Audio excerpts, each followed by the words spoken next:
नमस्कार दोस्तों, एक बार फिर से स्वागत है हमारे Bikku Bhojpuri news YouTube channel में। आप लोग के बता दें दोस्तों, पंकज सिंह जब से गाना गाए हैं खेसारी लाल यादव जी के बेटी यानी कृति यादव के ऊपर, उस टाइम से खेसारी लाल यादव जी के फैंस जो है भोजपुरी में तबाही मचा दिया है दोस्तों, यानी खलबली मचा के रखा है दोस्तों जी।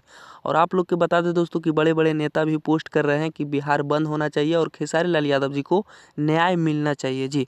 तो आप लोग क्या चाहते हैं दोस्तों, आप लोग कमेंट में ज़रूर लिखिएगा। और यहाँ पर देख सकते हैं बड़े बड़े नेताओं ने पोस्ट किए हैं दोस्तों कि बहुत जल्द बिहार को बंद किया जाएगा खेसारी लाल यादव जी को न्याय दिलवाने के लिए जी। तो बंद किया जाए या नहीं किया जाए ये भी कमेंट में आप लोग लिख दीजिएगा दोस्तों। और खेसारी लाल यादव जी के कितने फैन सपोर्ट कर रहे हैं कमेंट में ज़रूर लिखिएगा दोस्तों।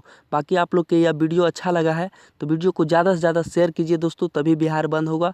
और वीडियो को लाइक करके चैनल को सब्सक्राइब करके जुड़ जाइएगा दोस्तों। यहाँ पे दबंग सुपरस्टार खेसारी लाल यादव जी के हर न्यूज़ हर खबर सबसे पहले देखने को मिल जाता है दोस्तों।